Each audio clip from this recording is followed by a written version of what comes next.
Hi there, my name's Ed. I've been a .NET developer for about 17 years now and I've seen it all. So here is my .NET Developer 2026 roadmap. This will again say what to learn first, what not to learn, and give you some job hunting advice. But this year we have some changes because the 2026 roadmap goals are thus.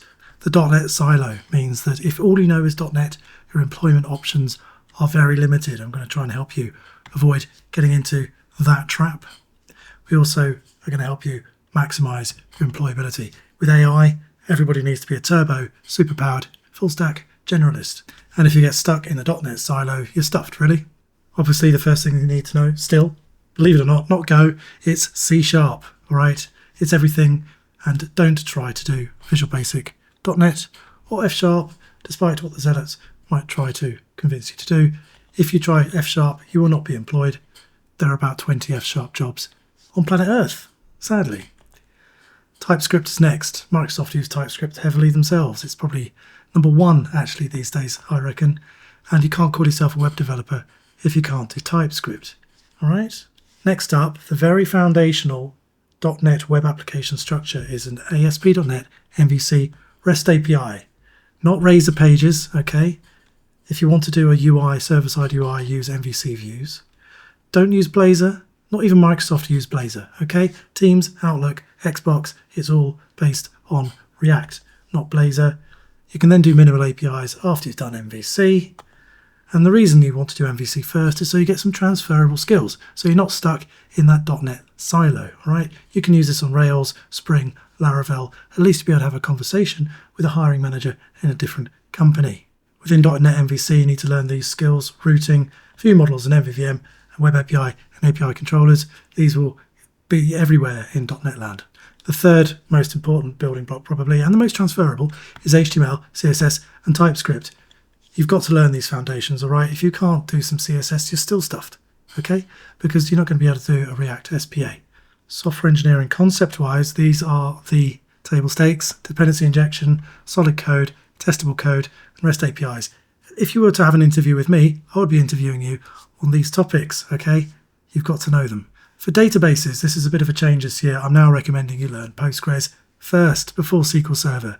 Postgres is becoming the default database for .NET developers because it's free. And now that Microsoft have Azure Postgres service, they don't particularly care about using SQL Server because you're still paying for Azure, all right?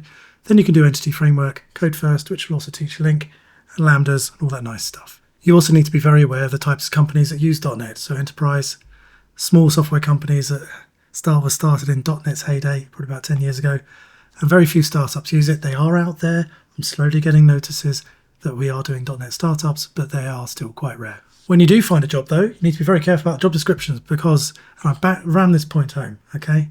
They did a bait and switch with .NET. .NET Core was a total cross-platform rewrite, and then they just renamed it back to .NET. And they started with version 5. So again, in the job descriptions, make sure that .NET is 5 or above.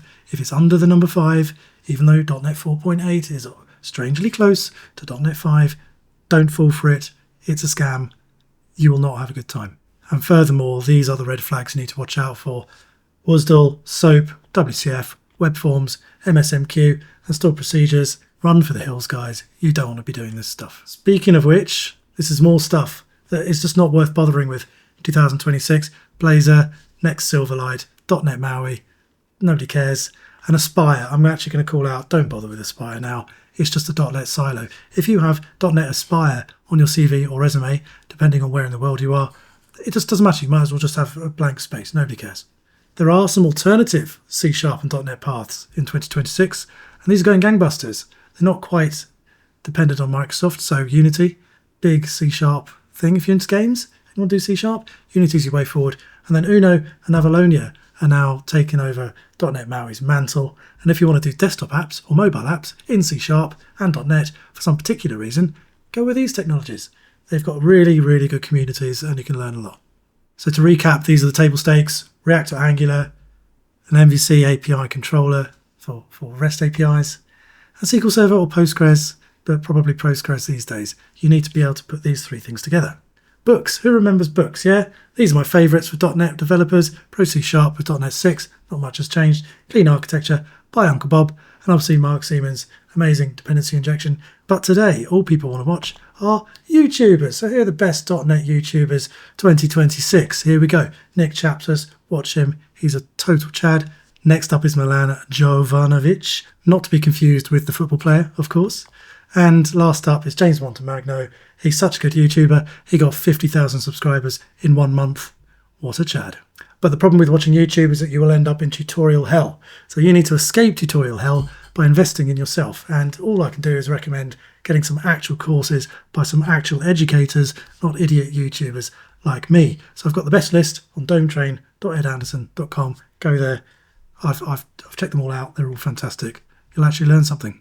Because your first goal is to build a full stack app with an SPA and an API. This will teach you so much. If you can pull this off, all right, you've done the whole stack. You can build an app and then you get it on the cloud. Don't use Aspire. Just use a Docker if you absolutely have to, right at the end. But you can push your stuff to Azure App Service, buy a domain name, set up HTTPS. You will learn so much. Here is that 2026 .NET roadmap, all on one page, C# and TypeScript, REST web APIs, do some front-end single-page apps with TypeScript, all right, not Blazor. Build an app and get it on the cloud.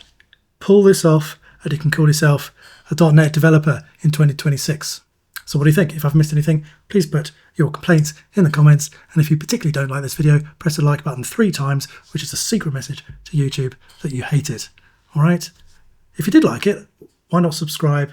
I do C# and .NET content quite a bit on this channel. Thank you for watching.